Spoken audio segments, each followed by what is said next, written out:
Бүгүнкү күнгө карата Кыргызстанда коронавирус жуккан 17 жаңы учур катталды. Бул тууралуу маалымат жыйында Саламаттык сактоо министринин орун басары Нурболот Үсөнбаев билдирди.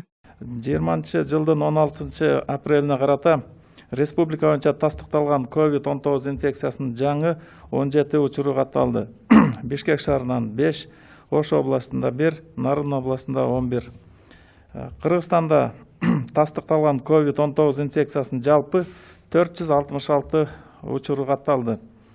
Жалал Абад областы боюнча 93, Ош областында 131, Ош шаарында 71, Чүй областында 28, Бишкек шаарында 87, Баткен областында 5, Нарын областында 45, Ыскөл областында 6 бейтап. Үсөнбаевдин айтымында бир сутка ичинде дагы 5 медицина кызматкери коронавирус жуктуруп алган. Бир сутка ичинде ошол айтылган 17 учурдун ичинде биздин дарылоо мекемелердин кызматкерлеринин саны 5 болуп түздү.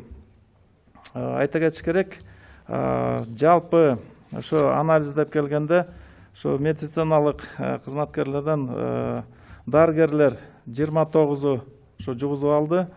Дарыланып жатышат. Өз дагы орто медицина персоналдан 44, анан младший медперсонал деп 17, анан дагы эле ошондой эле ошол медициналык биздин дарылоо мекемелеринде иштеп турган да башка кызматкерлерибиз бар.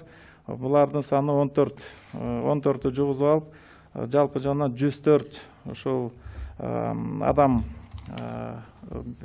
дарылоо мекемелеринин ичинен, кызматкерлеринин ичинен чыгып дарыланып жатат.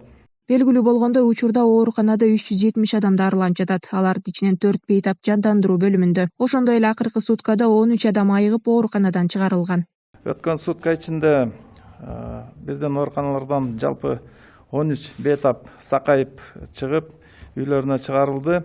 Ош шаарынан областтык ооруканадан 2 бейтап, Бишкек шаарынан 3, Нарын областынан 4 бейтап, Ыскөл областынан 4 бейтап чыгарылды. Кайталап алынган анализдердин жыйынтыктары терс. Республика боюнча бүгүнкү күнгө чейин жалпысынан 91 бейтап айыгып ооруканадан чыгарылды. Кошумчага кетсек, Кыргызстанда коронавирус аныкталган бейтаптар менен 7537 адам байланышта болгондугу айтылды. Алардын арасында жакын байланышта болгондор же биринчи категориядагылар 1556 адам болсо, экинчи категориядагы байланышта болгондор 5981 адам катталган. Учурда Кыргызстан боюнча обсервацияда 872 адам бар.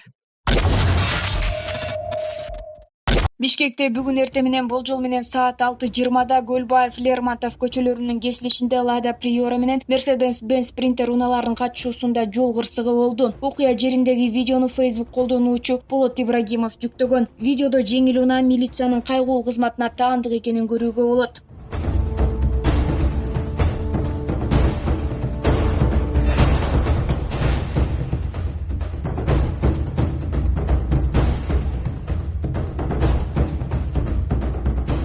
Бишкек шаарынын комендатурасынан билдиришкендей, жол кырсыгына кабылган 2 унаанын айдоочуларын тез жардам кызматы Бишкектеги травматология жана ортопедия илими изилдөө борборуна жеткирген. Учурда жол кырсыгынын чоо жайы териштирилүүдө. Кызматтык унаасында мас абалында кармалган милициянын 3 кызматкери иштен алынды. Бул тууралуу Ички иштер министрлигинен билдиришти. Аталган факт боюнча иликтөөнүн жыйынтыгы менен ИИМдин криминалдык милициясынын 3 кызматкери кызматтык тартипти бузгандыгы аныкталган. Биринчиден, алар коменданттык сааттын талаптарын бузушту. Экинчиден, кызматтык милдеттерин аткаруу мезгилинде мас абалында жана кызматтык автоунаада кармалышкан. Аталган 3 кызматкер Бишкек шаарындагы наркология борборунда медицина кызматкерлери тарабынан текшерилип, алардын мас экендиги тастыкталган жана тиешелүү документтер толтурулган. Автоунаа атайы айып жайына токтотулган деп айтылат маалыматта.